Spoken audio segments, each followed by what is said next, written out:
Napoleon. அத்தியாயம் 3.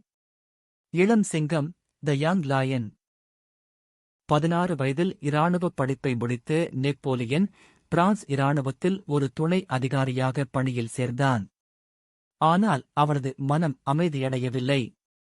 அப்போது France நாடு வறுமையிலும் குழப்பத்திலும் தவித்துக் கொண்டிருந்தது. மக்கள் வீதிகளில் இறங்கிப் போராடினார்கள். சுதந்திரம், சமத்துவம், சகோதரத்துவம் என்ற முழக்கங்கள் எங்கும் கேட்டன. இதுதான் புகழ்பெற்ற பிரெஞ்சு புரட்சி.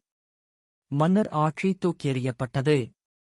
இந்தத் தீயில் குளிர்காய நெப்போலியன் காத்திருந்தான். அவனுக்குத் தேவை எல்லாம் ஒரே ஒரு வாய்ப்பு.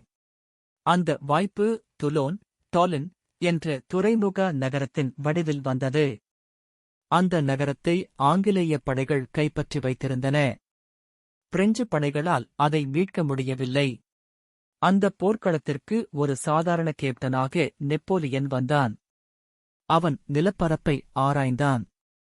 நாம் கோட்டையை நேரடியாகத் தாக்கக்கூடாது. துறைமுகத்தை கட்டுப்படுத்தும் அந்த மலைக்குன்றை கைப்பற்ற வேண்டும் என்று திட்டம் போட்டான். மூத்த தளபதிகள் அவனை ஏளனமாக பார்த்தார்கள். ஆனால் வேறு வழியின்றி அவனது திட்டத்தை ஏற்றார்கள். மழையிலும் இருளிலும் நெப்போலியன் தனது பீரங்கிகளை மலை உச்சிக்குக் கொண்டு சென்றான். சரியான தருணம் வந்ததும் சுடுங்கள் என்று ஆணையிட்டான். மலை உச்சியில் இருந்து பீரங்கிக் குண்டுகள் ஆங்கிலேய கப்பல்கள் மீது மழையாகப் பொழிந்தன. எதிரிகள் அதிர்ந்து போனார்கள். அவர்களின் கப்பல்கள் தீப்பிடித்து எரிந்தன. ஆங்கிலேய படை தோல்வியை ஒப்புக்கொண்டு வெளியேறியது. துலோன் மீட்கப்பட்டது. இந்த வெற்றிக்குக் காரணம் அந்த 24 வயது இளைஞனின் மதிநுட்பமே என்று பாரிஸ் நகரம் கொண்டாடியது. ஒரே இரவில் அவன் சாதாரண கேப்டனில் இருந்து ஜெனரல், பிரிகேடியர் ஜெனரல் ஆகஸ்ட் உயர்ந்தான். ஆனால் அரசியல் சூழ்ச்சிகள் அவனை சிறையில் தள்ளின.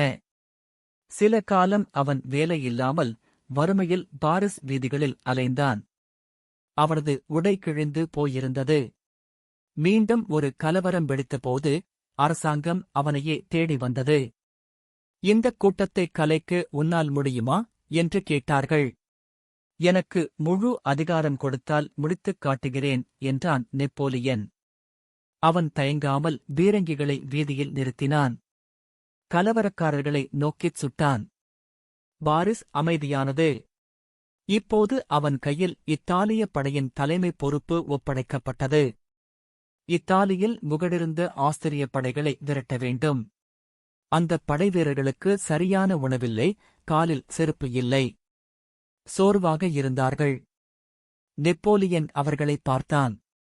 வீரர்களே, உங்களுக்கு உணவில்லை, உடையில்லை. ஆனால் என்னிடம் வாருங்கள். நான் உங்களை உலகின் மிகச் செழிப்பான நிலங்களுக்கு அழைத்துச் செல்கிறேன். அங்கே உங்களுக்கு புகழும் செல்வமும் கிடைக்கும் என்று முழங்கினான். அந்த வார்த்தைகள் அவர்கள் நரம்புகளில் தீயைப் பற்ற வைத்தன. அந்த இளம் சிங்கத்தின் பின்னால் செல்ல அவர்கள் தயாரானார்கள்.